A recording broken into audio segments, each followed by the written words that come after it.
reading the document for the past couple of days.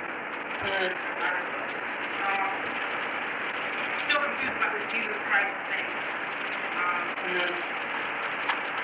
There's a Yeshua and Jesus Christ. Now, are they one and the same person? Now, I come from a former Christian background, which I know really wasn't. But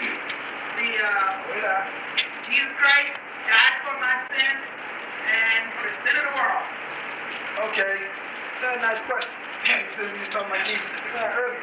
The funny thing about that is, take it as a grown man and using some common sense, you know what I'm saying, been around for a time, and you can just kind of look around at the world today, in a situation.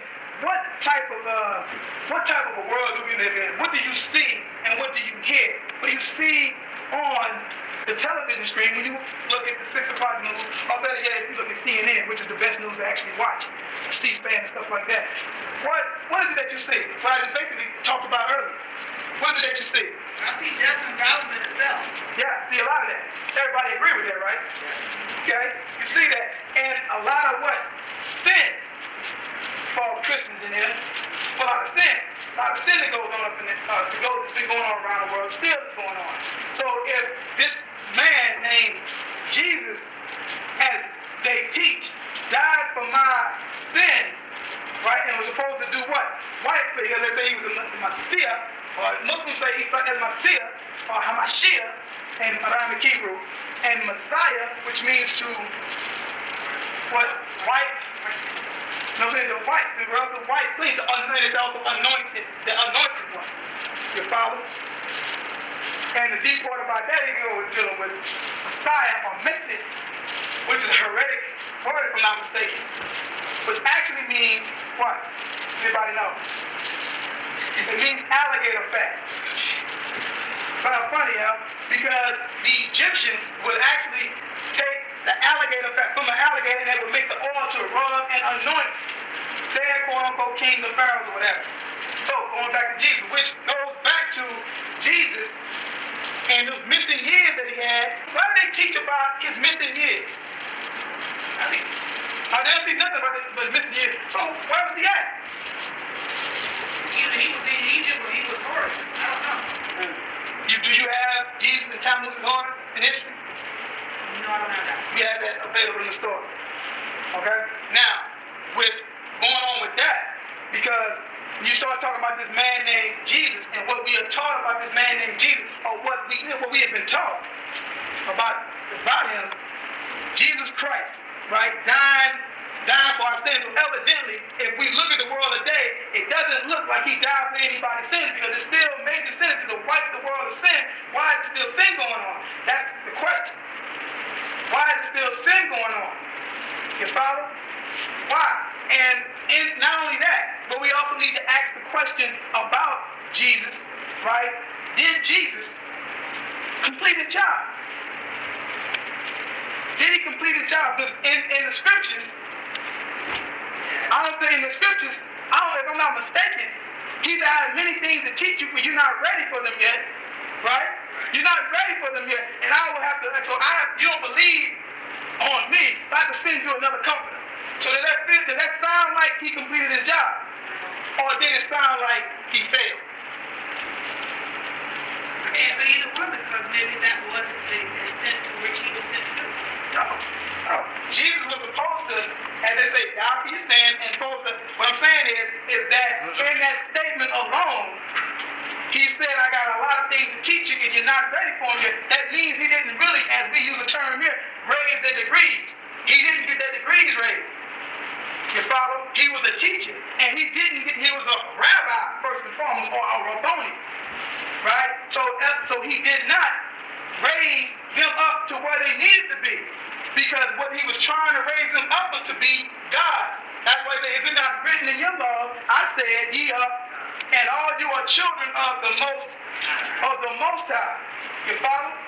All of you are children of the Most High, but ye are gods, or which would be Elohim, or Elohim, for those who, So in that, with him saying and making a statement hanging out like that. He was trying to raise you up to being a God, past being an Israelite doctrine, past, knowing about the 613 commandments that was brought down. Yes, knowing about that, he was an Israelite, or he was from the tribe of Yahudah, or as Jews take it, or saying that they were Jews, right? Yahudah. So he was from that particular tribe, and he followed those tenements and laws. Because they said, well, you don't supposed to change the law or anything like that. So Jesus didn't change the law. He said, well, he come to fulfill the law. Fine, but he still followed the law. You follow? You ain't supposed to, deal with Moses. You didn't supposed to screw over the laws or anything like that. So he followed the laws, because if he did, and those Levitical priests know that the tribe of Judah was not following the laws, they were killed by the Levitical priests. So Jesus definitely followed the laws. You follow what I'm saying? So with what Jesus was about, what he did, he was trying to raise you up to being a supreme being, and you was not ready. You was not ready. And he was trying to teach you to become a God like he was in the flesh. But he wasn't God, as you say, the God of the heavens and the earth. He wasn't that God, because if in Matthew 6:9 he said what? Our Father who art in heaven. You follow? So that separates him from being there. And then even if he was crucified on the cross, God dies. When does God die? If he dies, then who's ruling the heavens? You know what I'm saying? If he's dead, then who's ruling the heavens right now? Because evidently, when Jesus died, well, who's in heaven right now, doing the job? So no, Jesus did not die for your quote-unquote sin. Said he was ready, as the story goes, because you have your holy tablets. I'm not with you, but if you ever read the chapter of the Christians, and you'll see the whole story in detail. As well as a publication also called The Wise Man. So in that, with this man named Jesus and what he's done, known as Tammuz, which also you ought to ask your preachers and teachers, ask them, well, with this particular person named Jesus, or Tammuz, in Ezekiel 8:14, what are Israelite women doing, crying for, and how are crying and weeping for Tammuz, a Babylonian deity, in Ezekiel 8:14, and that is on the Jews' calendar, a Babylonian deity. You follow? So it's like, so if you start, that's what we do. We have books called The Three Jesuses, The Real Trinity, Who Was Jesus Sent To, all of those particular books that you can read and go check out and see for yourself, right? The whole story of what was going on behind Jesus and what they neglect to tell you. What they neglect to tell you, they neglect to tell you Jesus had a wife. They neglected to tell you that. There's also a book, The Bride of Christ. They neglect to tell you about he had a wife and that he had 5 kids. That you never, when you was once in the Bible, when you went to Acts 13:6, you never asked who's brought Jesus. Who's Simon brought Jesus, which would be son of Jesus. Because according to them, it wasn't but one Jesus, according to the Christians. So anywhere where it's Jesus, that is supposed to be Jesus. Son of son. You know what I'm saying? Son of son, which goes back to the Benjamin son, which that's another story. But, so you'll find out the whole story behind him and where he got his teachings from. And that he was raised up in Egypt. And then if Egypt is such a paganistic place and not a good place, then why did all the prophets and apostles have to go there? Why would God send his son over to Egypt? Why running from Herod? I thought Jesus was destined to die. Wasn't he? So why would he have to run? He should have been, as a kid, ready to be killed. Soon as he was born, they should have went on and nailed his little hands up to the cross and done away with it. So why was he running? Why was he? And then in the garden, what was he doing running? If he was destined to die. If he was supposed to die, he's over here, I am, forgive me. I'm all yours. Oh, he didn't do that. Nah, Jesus was running. We picked up in the book, Jesus is like this, Jesus is like that. Lean back running, getting up out of that. Because he wasn't trying to really do that. But if they had to come down there and say, yeah, but he wasn't trying to do that. So if you, as they say, if you act upon your Father, if you act upon God, you shall receive. So Jesus was asking, can this cup pass away from me? May this cup, the cup symbolic of the crucifixion. And it goes to another thing, if they say you are cursed if you are doing what? And they say, I'm forgetting which chapter of the book. They say about hanging from a tree. So would that make Jesus a curse? Hanging from a tree or a cross? They most made of wood. So was he cursed? Better yet, was he cursed? Did he sin? According to Christians, no, he didn't sin. No way he sinned. What are you doing getting baptized? You follow? What is he doing getting baptized? If he's sinless, if he never committed sin, what is he doing? Why is John the Baptist baptized at the age of 29? Why? But evidently from age 12 up into 29, he was doing some devilry. Again, something that Christians don't want to talk about. But yet they go in their churches, yet some of them last night without treating, some tricking, more than treating. You know what I'm saying? Went out messing around very hard and then go back and sit up in their churches and whatnot. Sitting up in their churches like that because it's all right. That's why Christianity has our people in there, because you can go do all types of devils and come back, oh God, please forgive me. I'm sorry for what I've done and whatnot. So I'm saying, I'm getting to you, my man. So I'm saying is that we do a whole story thing on Jesus. We did it all the way broke down in a way that you've never seen done before. Yet Jesus was known as Tammuz. He was known as Tammuz because he's an incarnation of a deity in the flesh, incarnation of a God in the flesh. Not Ilium El. Remember, I said, is it not written in your law? I said, ye are what?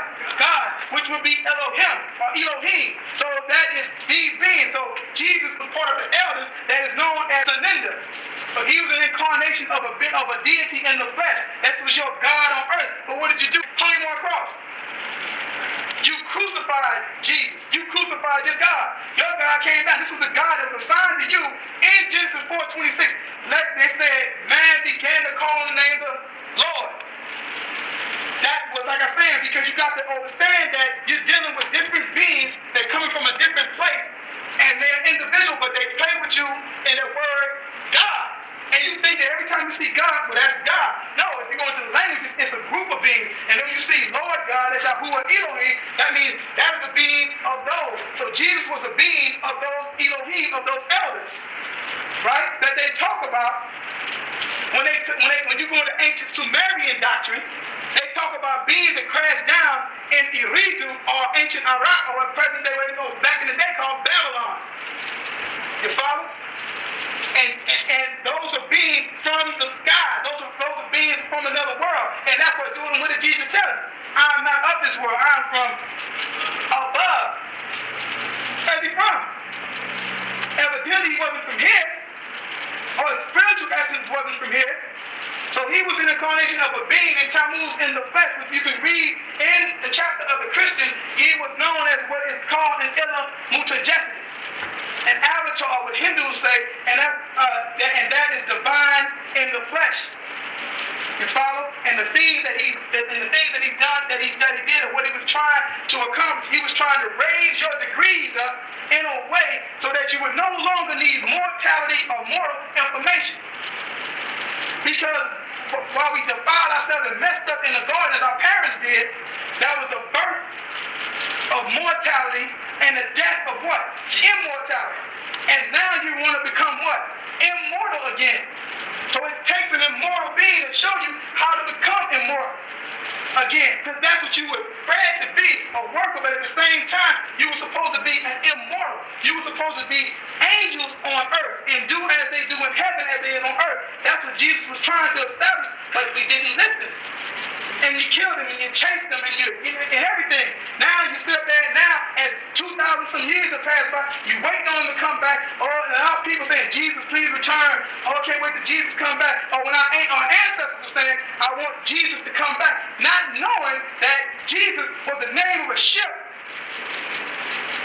that brought slaves over here. That's the damn ship they were talking about, and Jesus wanted to come back. Then it went from there to spookism. When is he coming back? Not saying that he won't come back, but in the sense of the way they've been teaching us about Jesus, about the Jesus that they say, and I'll use the term all the time, this Willie Nelson Jesus, I'm not looking for him. I'm not looking for the characterization of what they say Jesus was and what Jesus did. See, that's why we have our own stuff, and we can bag up the stories that we talk about if you want to go do research. even watch suddenly, they made a movie out a couple of years ago. What was it called? The Last Temptation of Christ? Where it was supposed to show that, what if Jesus got married? Or say this is going back to certain orders and certain lives and secret societies know the true story of Jesus. We don't. That's the problem. We don't know. And we accept what they put in the Bible and say, that's what happened. And never dissecting the story. So we have to start dissecting the story and get that out your mind totally. Because they don't want to talk about, saying about Jesus. When I start talking about Jesus, they're talking about Jacob's ladder and angelic being ascending and descending. Not knowing the preacher is not going to tell you, but what were they doing ascending and descending? And there was a ship actually over where beings was coming down, getting ready to deal with Judah from out of Isaac's seed. You follow? That was getting ready to manipulate his DNAs and RNAs because it was a bee. This Tammuz was going to incarnate in a particular child later on down the line. DNAs and RNAs talking about pionogenics to cloning. Nobody wants to talk about that. Or getting his DNAs and RNAs right to be able to withhold whole life beings. Nobody wants to talk about that. That sounds space age. It sounds a lot more, it makes a lot more sense than somebody snapping fingers and saying, well, explain how we did this. Explain how we talked from the cradle. Explain it. You know what I'm saying? Explain the things that he did. Explain why he was turning over stuff when he left, when he was arguing with the Pharisees and the tribes of Judah. He was arguing with them when he came back from Egypt. Because he learned things in Egypt because he was an Egyptian. You follow? We are Egyptians. And we go back to Sumer. Because the way the Egyptians, one of the greatest civilizations on this planet, and everybody flocks to Egypt, and everybody likes Egypt. Correct? So everybody liking and flocking to Egypt and whatnot. What is the significance of Egypt? Why do we flock there? And what was all of those guys, all of those prophets going over there? Why were they over there for? Why were they over there for? What was the purpose of them going over there? And why is it when Moses throws down his staff, the Egyptian Pharaoh could do the same thing he did? Could it have been that they had the same? Could it have been? For one, could have been they could have been the same people. Evidently, yes, because they were talking to each other. Because Christians want to say, well, Egyptians and Christians those are two different people. When you got a Pharaoh in the Bible, it's known as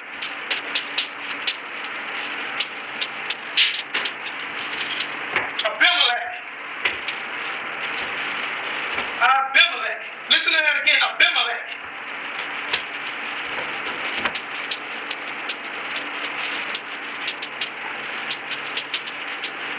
Abimelech, father of the kings, father Melech, king. What is a pharaoh in ancient Egypt doing having an Aramaic Hebrew name?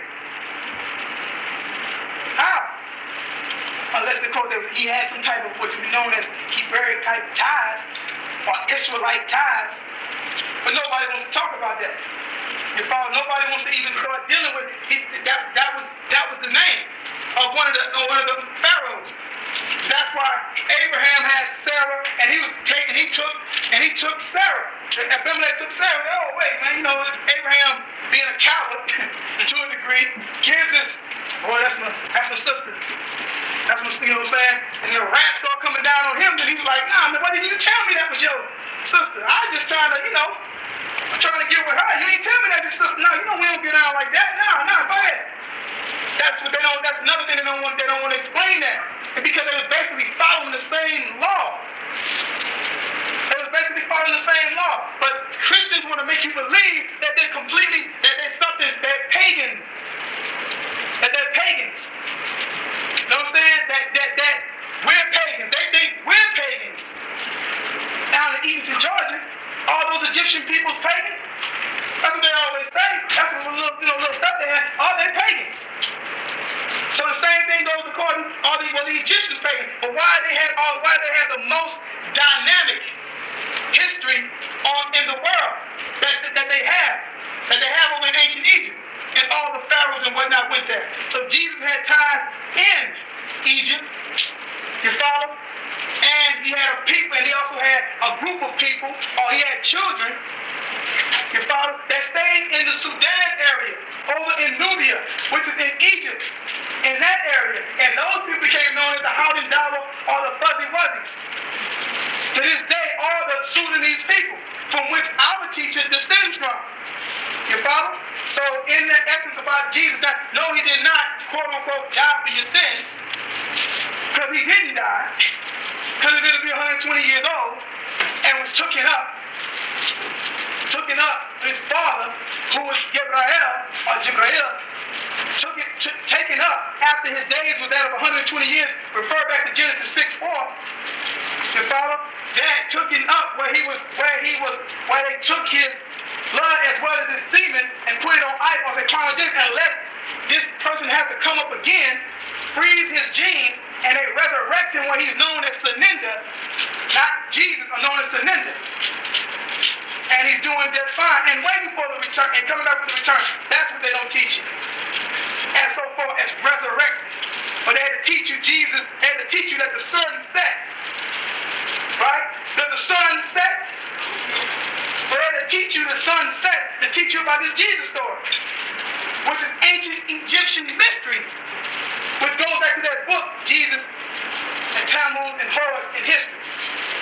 And you'll start seeing the symbolicness of the story of the Immaculate Conception. The word they say Immaculate Conception inside of the Bible. Where is that? Can we find Immaculate Conception inside of the Bible? That she had a quote-unquote virgin birth. That God Gabriel did what? He overshadowed? He overshadowed Mary? That's it, right?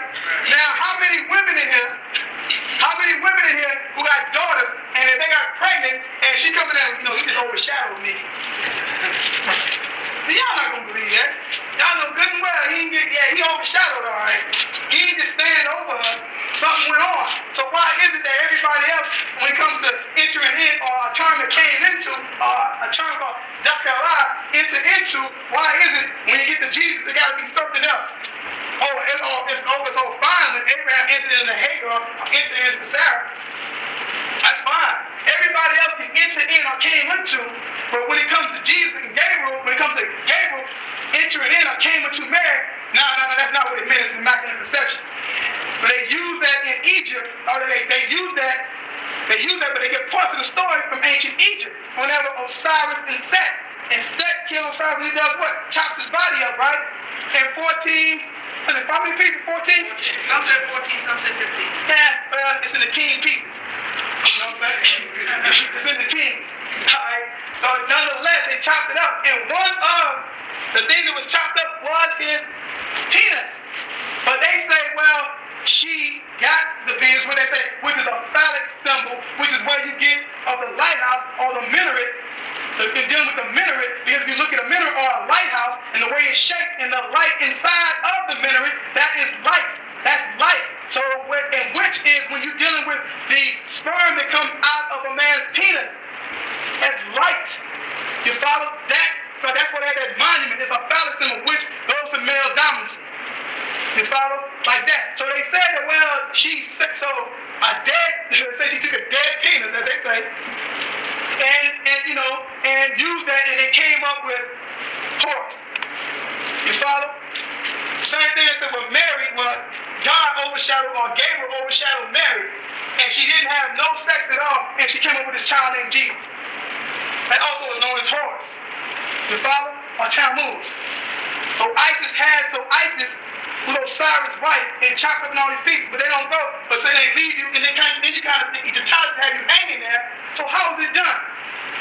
How is it that she did not use? You have to have a man to come up with this, or something from a man, and for a woman to come up with a child, for a woman to come up with a child to use parts of a man. So is there any way that she could have used that and come up with a child?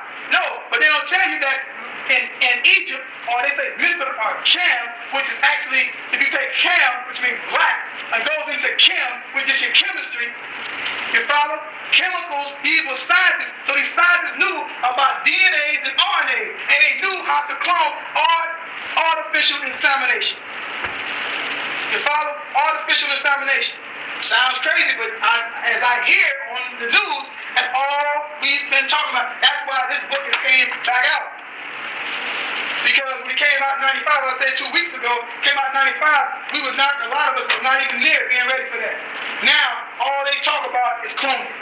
Sheep, monkeys, you name it. So you think if they doing them, guess what? They doing people. And that's something that was done. That's how you got here. That's what it said. Let us make man in our image and after our likeness. How's it done? How was it done? Please, preacher, explain to me how was it done. Actually, preachers, for those who got preachers as friends or see preachers every now and then, how was it done? How did they do it? Was God up there stamping out cookie men? Is that what he was doing?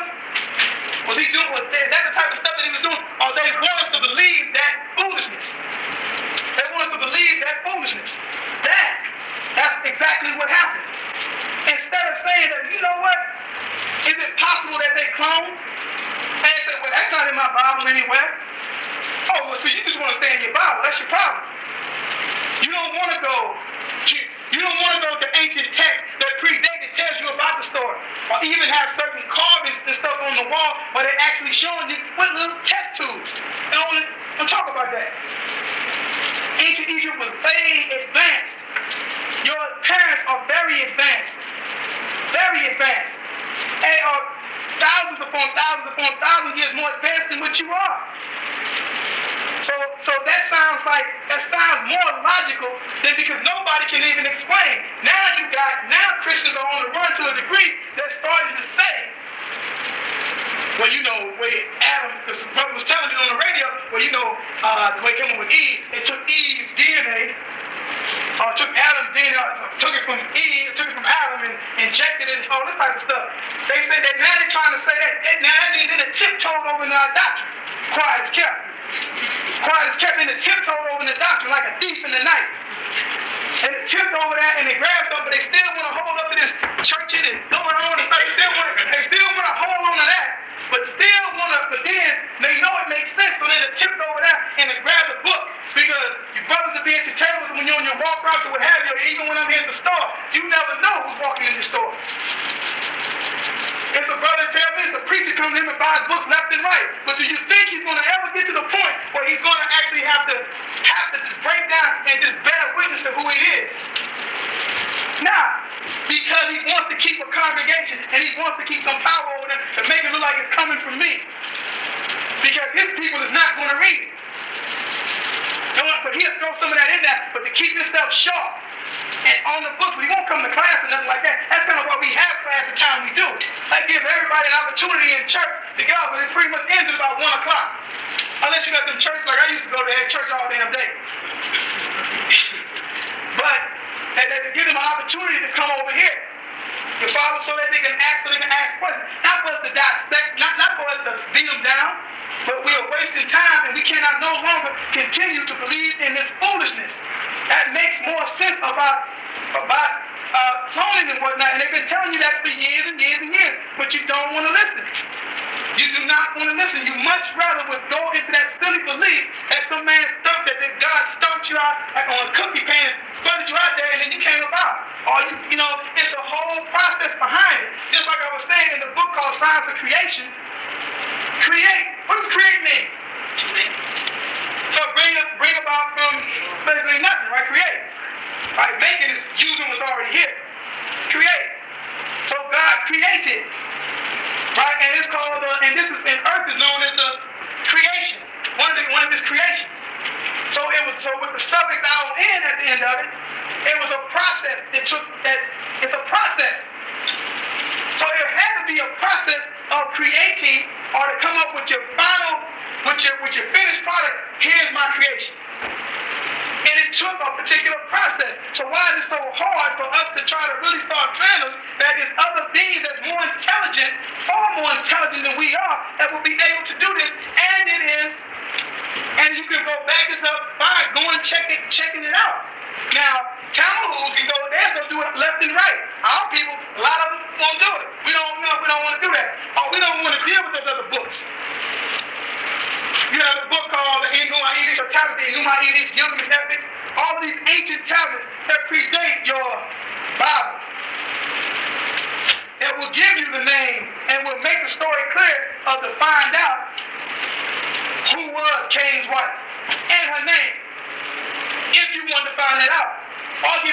story, the whole scoop on Jesus and what it is that he did.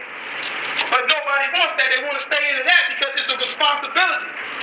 It's a responsibility, but they got to keep you under that. They got to keep you under their nails, so to speak, keep you covered up. They don't want you to ever find out because that's something that's false inside of you because you were blessed with that called a soul by these beings. You were blessed with woolly hair. You was blessed with melanin. You was blessed with all of these gifts that come from beings from another world. And that's concerned and that's coming back again. And Mother Nature, who's responsible, who was the brains behind the operation to come up with quote unquote Homo sapien. You follow that the brains behind it. You follow, but they want you to believe, but they try to sit up there and say, well, the holy tablets and the stuff that Dr. York talked about, that's mythology. That's when they can't explain it, it's called mythology. When they can't explain it, it's mythology. When they can't explain they deal with skeleton of some man that's back millions of years old, they'll sit up and say, well, see, that's prehistoric man. That's mythology, that's this, that's that. No. You got to deal with that. You got to deal with that there, buddy. You got to deal with that. What's he doing in Ethiopia? What's he doing in Uganda? What's he doing in Kenya? I know people stay over in Kenya. Look at them. Could that very well be a lot of information because we're in a day and time where it's running out of time for people to still be in the foolishness of religion because it creates tunnel vision. It creates tunnel vision. An interesting fact. So they say, well, Misr, or Misraim, right? Or they say a name for Egypt, and then they say, well, which was one of Ham's sons, correct? That being one of Ham's sons, as they say, and Misraim is at the beginning of the Egyptian civilization, correct? That's what they say, right? That's the beginning of the Egyptian civilization when they talk about that in the Bible, correct? Okay, so how is it in that time frame within 4 generations, how is it that they built the edifices that they built over in Egypt? How was it done in that short time frame? Or could it have been that they existed, that Egyptians, Cameroonians, existed before Mr. or Mr. M, or Cam, if you need that. So Egyptian civilization was way before your Bible, but nobody wants to deal with that. Going back to Sumer, nobody wants to deal with that. But we have to deal with it this day and time to get everything out of order. Question? My question is, right from Science of Healing, page 26. They had a diagram of faith. It says it's an illustration of faith in detail. And my question is this faith equal to part of your physical makeup, or is it knowing? I mean, what is faith? I mean, it's a diagram there saying, it's an illustration of faith. I'm trying to make some type of connection here. I'm not seeing. Okay, well, faith in detail. Faith in detail. I have faith in Anu as he is, and in his heavenly host of angelic beings, and in all of his pure scriptures, and all of those sent from him, and in the last day, and in faith, God and wicked are his. It is from Anu the Most High, and the rising after death. Let's go back to before we get to that. You want to know about that particular the diagram. I mean, as far as if you're saying faith in detail, you show a picture. Are you saying it's equal to a physical part about makeup? Well, I'm saying when you're diagram of I'm saying when you're dealing with I'm saying so far as it's dealing with faith, and so far as then becoming a physical diagram. For one, this is basically like it's a reading there and whatnot.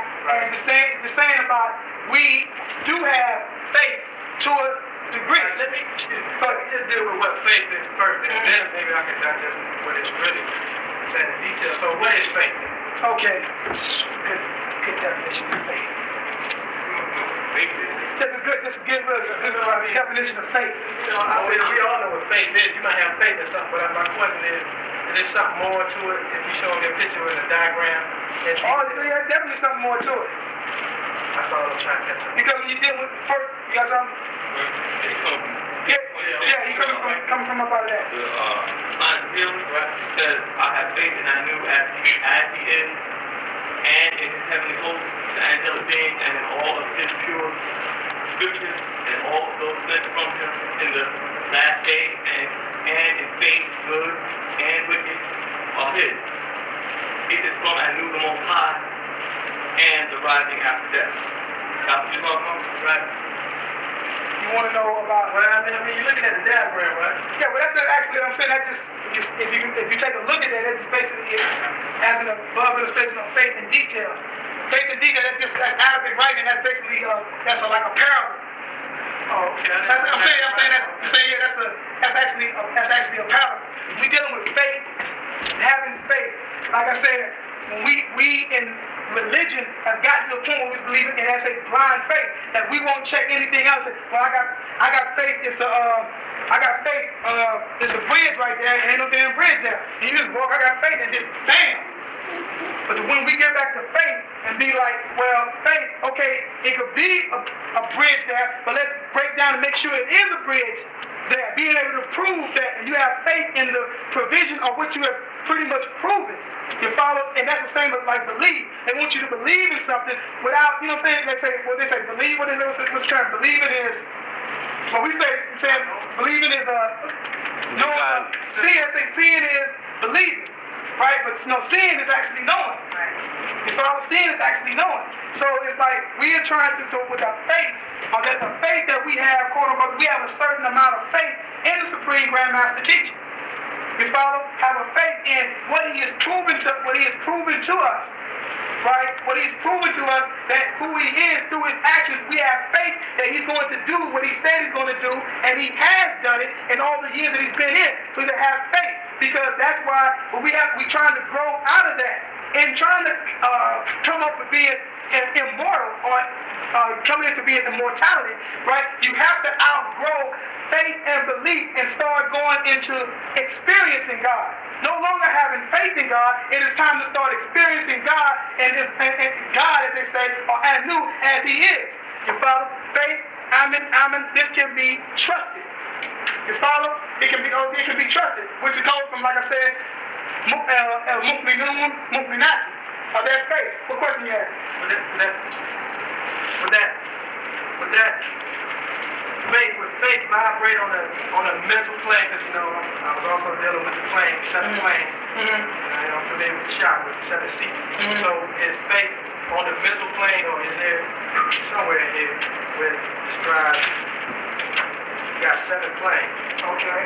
I'm trying to see where the faith is spiritual in that. Talking about the mental plane, 4x4? Is that what you're talking about? Yeah. That's what. You're talking about the 4x4. You're talking about the mental plane. Okay. Okay. First and foremost, in the mental plane, which is 4x4. That's the realm of the angelic beings. It's on page 29.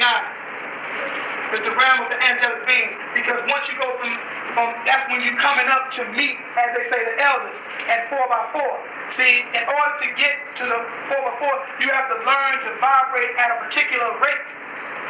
You follow? You have to learn to vibrate at a rate, speeding your rates of vibration up to come up to the 4x4 to meet the angelic being, which is why Melchizedek rules that particular plane. Now follow me on this, the plane of divine truth. And then you have the plane of divine reality down to the bosom of Anu. Once you get to the mental plane, right, that's when they say dealing with the soul or the spirit.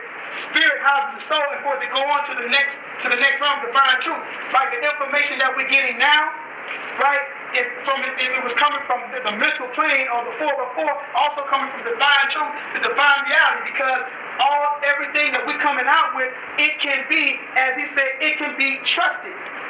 Because it's true. You follow? It's true. When you start moving up to this, you will pass faith. You will pass faith, and you will start experiencing.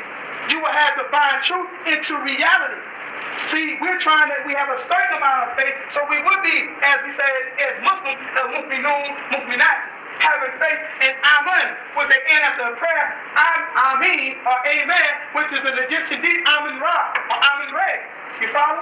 So when you start into the mental plane, you outgrow faith. You outgrow it, so you're trying to get to the point of outgrowing faith.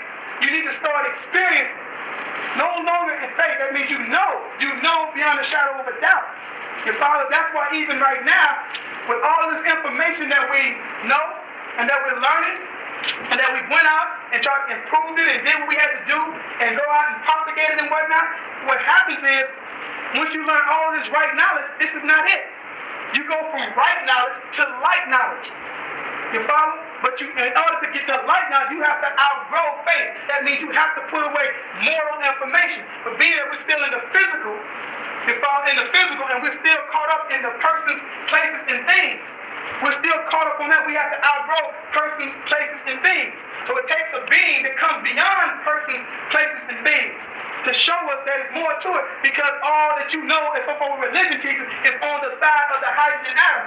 Now we want to realize what's on the other side, where the ethers, the ethers, that's where Allah sits on the other side of the hydrogen atom, which is the ethers. You follow? We talk about non-ether and whatnot. Okay, so once you start getting to that level, you have outgrown faith. You no longer need faith. You follow what I'm saying? You don't need that type of faith. But in this time right now, we do go upon faith. And we do have a teacher, one who can be trusted. And one can be trusted, and he has proven that for close to 30 years. Your father's proven that close to 30 years about him, because it said in the scroll of Malachi, you follow? That it will not say no more fire will be upon earth. Amen-Ra would not, have faith. Have faith. I will not, flood the earth anymore and stuff like he's going to Malachi. Right? So the son of righteous would be here. You follow the son of righteous.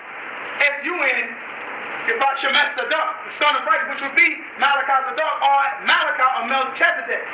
You follow? So he's trying to take us from no more believing in spooks, spirits, and all of that, because you take that energy and you exhort it out into nothing.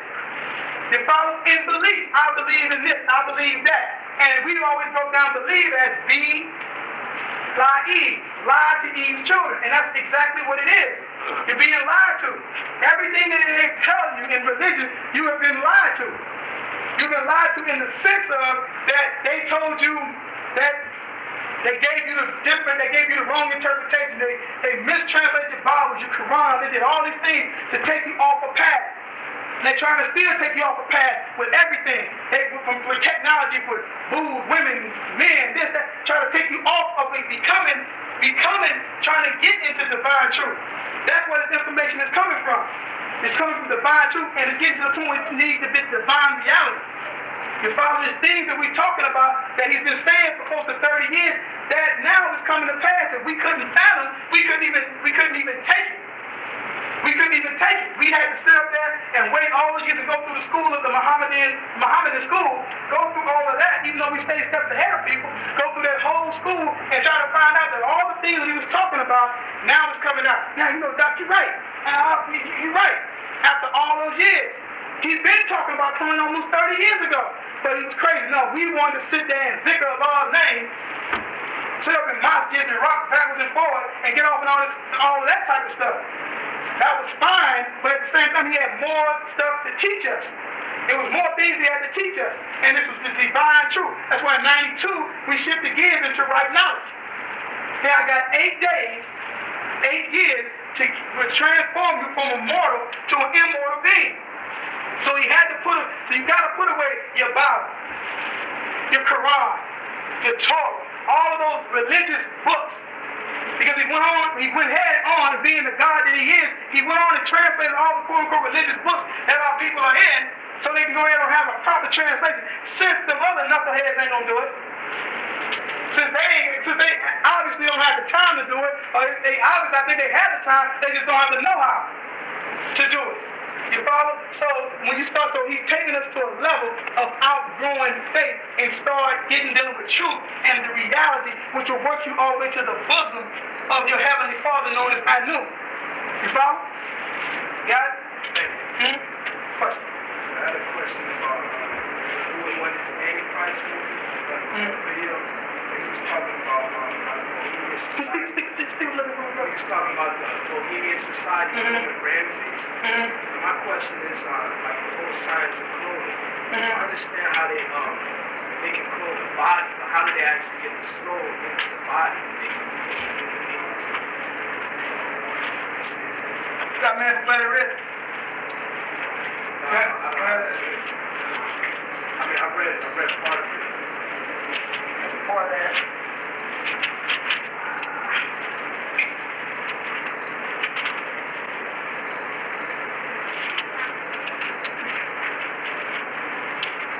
Trying to find something I want to read coming from out of the Man from Planet Risk book, but he talks because he goes into detail and starts to talk about that Man from Risk book.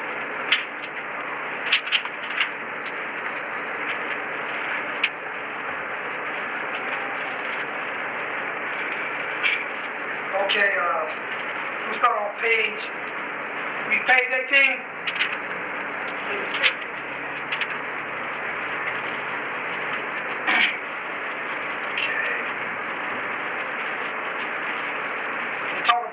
Do clones have emotion? So yes, however, some like normal emotion because some of them have been lobotomized. They feel they are misunderstood and suffer from emotional problems. A lot of human clones like the logic and normal emotions of human beings because science took them away. Some of them are so caught up into me, myself, and I, and they can be very egotistical. Everything being about them. How good they look, no one looks as good as them, and others care more for others than they care about themselves. They say, I don't hurt people if you understood how I feel. Basically, you have to know yourself. They need human guides. They seem weird to a lot of people, and they need to get that out of them by sitting down. That's all. That's the emotion. It was about how did they get the soul when they clone. How did they get the soul? Okay, clones function. This is on page 10 of Man from Planet Risk. It says clones function with the same biorhythms, which are biological functions of the physical, emotional, and intellectual energy levels of a person or thing, and are in tune with nature. Clones have the same oversoul and life body, however, not necessarily the same spirit, because, as I said before, emotions and reactions can't be duplicated except under controlled conditions. Just going back to, which was going to go back to when I was talking about read some more from the emotions. We're talking about dealing with the emotions and whatnot. They need to get that out of them by sitting and talking to a human friend. They do a lot of weird things like falling down, walking into stuff, and bumping into walls.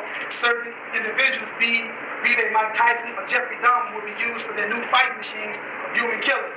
They will be used to make up their RoboCop, their androids, and their Terminators. This is no joke. They can take these people, but put them in jail or kill them or put them in a hospital, take brain fluids, cell cultures, and breed more Jeffrey Dahmer's type of mentalities. Follow me with what was read on page 10. And see, these are things that is going on right under our noses. But we don't see what's going on because we're so caught up into a lot of different things, except for the right things. Follow what I'm saying? We're so caught up into whatever, you know what I'm saying? Into whatever it may be. We're caught up into that, and then this stuff goes on all the time, and we don't see it. We don't pay attention to it, and it's right there on television. It's right there on television. They tell you about this. They talking about cloning and all the stuff that they do. And like I said, again, going over to the religious world, start asking them about that. You know what I'm saying? Ask them and say, what about all this cloning stuff? Well, they trying to play God. They playing God. Okay then. You know what I'm saying? They're playing God, so they must be doing something that God can do. You know what I'm saying? We're not in, they say like I want to take that, but we're not in there trying to play God. You must be, because you're trying to come up with another particular, you're trying to duplicate or clone or come up with another individual. You know what I'm saying? By splitting cells. And by splitting cells, you're trying to do that. What is the reason behind why you're trying to do that? That's not discussed. And then we don't ask those questions. And why all these things going on? And why we just all that just crazy stuff? And turn to China. They crazy over there, $94. Them niggas lost their mind over there. I ain't going over there. You know, that type of stuff. That's the type of response that we sometimes get. But all this stuff is going on because what it is, it looks like it's science fiction, and we don't deal with science fiction, and we don't deal with that crazy stuff. That's crazy. That's the stuff them white folks be looking at. That's what we say. We too busy want to see Jamie Foxx act like Wanda on Living Color. We want to see Russell Simmons, that damn comedy, whatever it's called, that. We want to get all off into that when a whole when this whole world is just literally going batty and stuff is happening right under your eyes, and you're not even paying attention because they got you locked into other things, locked into music, locked into chasing this, chasing that, locked into chasing the dollar, chasing this, chasing that, and all this stuff is just going right by you. And while their people are getting prepared, we're sitting around chilling or doing whatever it is we're doing, when he is trying to prepare us for what's going on. Yeah, it may sound crazy, but now it's becoming clear.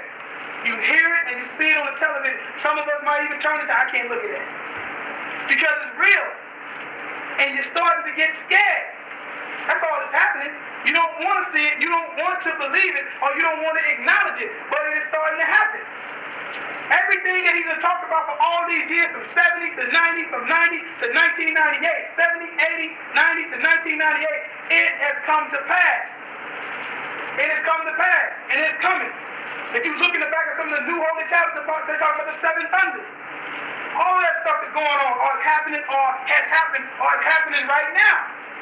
So what is it that we do to combat that and get ourselves together, what it is that we need to do? You follow what it is that we need to do, because he's giving you the information so you can take it to another, so that you will be able to see this. He has literally took the wool off your eyes for the years that he's been here. Everything that you once didn't see, now you're starting to see it. You're starting to see it. You're starting to you're something dormant inside of you. It's finally, after all these years, it's finally woke you up to the point now you're walking with clear glasses on, instead of smuggy, dark, and hazy fog type glasses and stuff. The fog, as he said, has been lifted. And this is what right knowledge does. It makes you investigate what they're talking about, or what they say in the news. Because anything the news say is 6 degrees deeper. You follow 6 degrees deeper. So they are, like I said, so they definitely talking about the clone situation, all of that, all the different, it's finding other planets, and whatnot. Even what that was saying, a space shuttle. Maybe this space shuttle just left out. Also a space shuttle named Mir left. I forget what Mir stands for. Mir? Pyramid. Yeah, and they're going over to the what? To the moon. Going over to the moon to find those pyramids that by their face on Mars, by their face on Mars, they're trying to locate where those quote unquote pyramids are at. Question. And you got any take on this time why they put so much emphasis on the older guy that went up in space?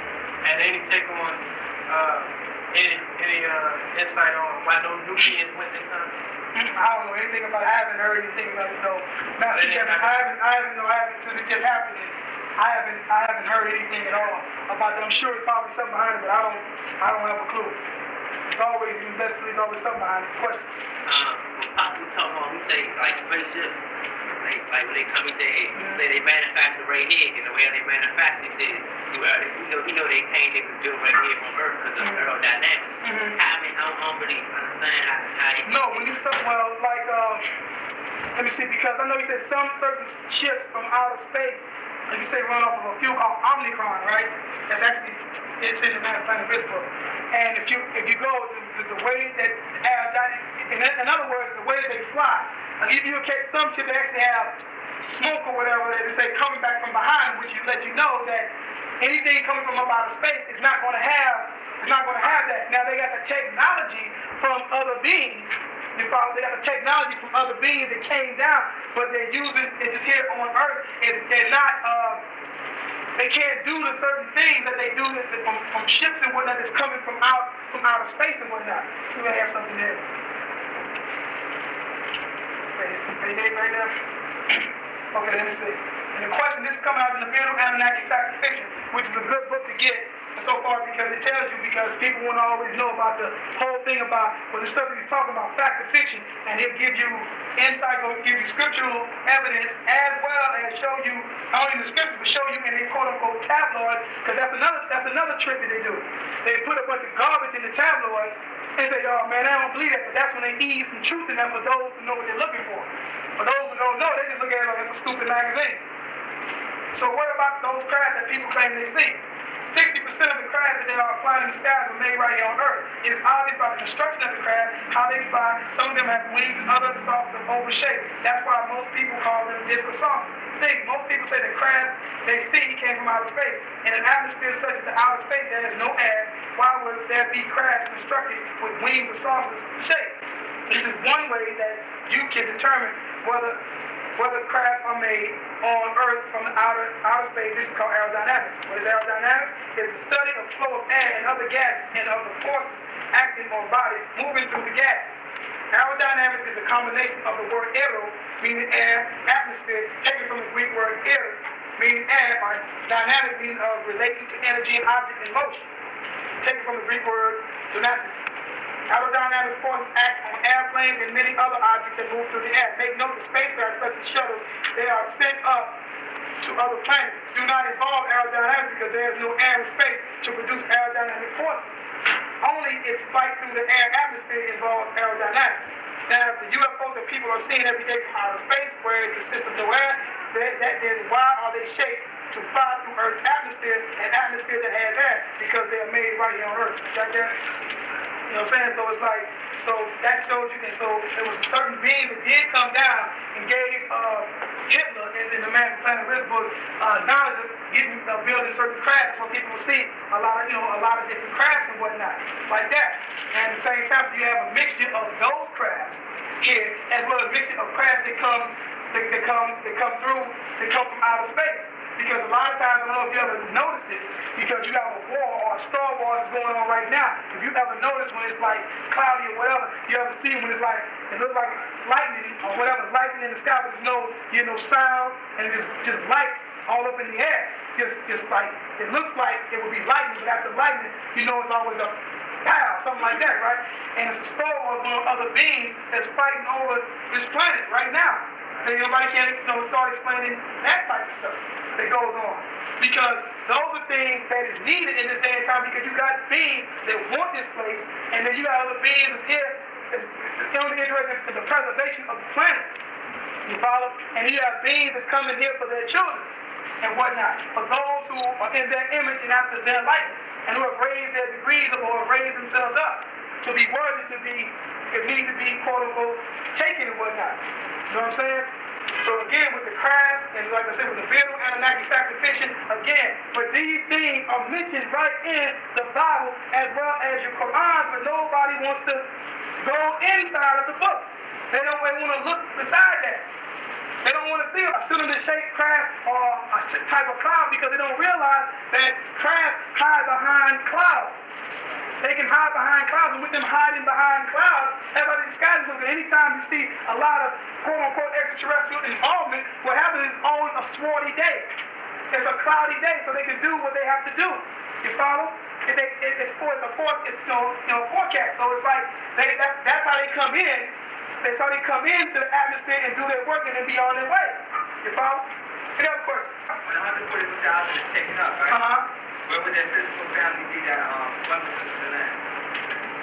The physical family, you talking about from like where they come from, their mother and their father and stuff like that? First and foremost, deal with the 144,000. Or as Muslims call it, El Muqassina. And the 144,000 is to be raised by the Supreme Grand Master Teacher, raised 144,000 for the coming of, they say, Jesus, or Tammuz, or Sananda. Correct? Now, if you remember in certain things in Jesus' lifetime, Jesus basically said what? Jesus said to this, what about your mother and father? My mother and father is those who believe as I believe. You follow? So once you pretty much raise your degrees up to a level of following the Supreme Grand Master Teacher, being a student, and diligently taking this on, you outgrow your physical family. You follow? You outgrow them. You outgrow their genes. You follow? He no longer, not that he didn't love or like his parents, he was about his father's business. So therefore, the 144,000, when they go, it's like it's a disconnection from the physical family if they're not coming with me. Or if they're not coming with myself or whoever it may be. So the 144,000 is to be raised up, and it's like your physical family. You need to try to help raise your physical family, but information is not for everybody. So therefore, if they do not come, you know what I'm saying? What the main purpose is, you need to be worrying about yourself, not them, because a lot of times with parents and loved ones or people that just don't listen, it's not for them. Or they're either just set in their ways and they're not budging. So it's something that sparked inside of you to make you take it to the next level and want to find out about this and be a part of this. You follow what I'm saying? And then you have to move on. You have to move on. There's no disrespect at all, but it's like, I don't have time for that because, see, what it is, it's cool if you end up doing it to friends. You would do it to friends, it's like, well, you know, I outgrew you, bro, and all that. Ain't got time to mess with you no more. Like that, so you leave them alone, right? Your family falls right in that same line, unfortunately. But that's how the ball bounces. And it falls right in that same line. So you outgrowing that Jesus, you outgrew them, and you decided that I'm going to be about my heavenly Father's business, or that my Father that I have here on earth, as a God is walking with you on earth, known as Atum Re, trying to take you to the next level to conquer mortality, to go into immortality. But if they want to stay mortal, then that's up to them, because it's not for them to succeed up. But they always talk about in the book of Revelation, well, the number that they can't count, or this big number that no one can count, right? After this, after all the destruction and whatnot, you will leave from here, right? You will leave from here and come back to earth. What they say is that after the destruction, come back, the 144,000 will come back and teach. And come back and teach and raise up who's left. They'll be real adaptive, want to listen in. They'll listen to anything then. They'll definitely listen to what you have to say then. But right now, nah. But it's like, even so far as talking about leaving, but let's look at that 144,000 leaving. What they say about the heaven in Revelation is doing what? Heaven, the city, is coming where? Coming down. But they want Jesus to take them. You follow what I'm saying? They want Jesus to take them up. No, but I thought heaven was coming down, or heaven is going to be on earth, right? You follow? So that's something. So we got to look at it, you know, in that essence as well, because it's like, because if we do what we're supposed to do in this time, dealing with the master teacher, we don't have to go anywhere. If we do what we're supposed to do.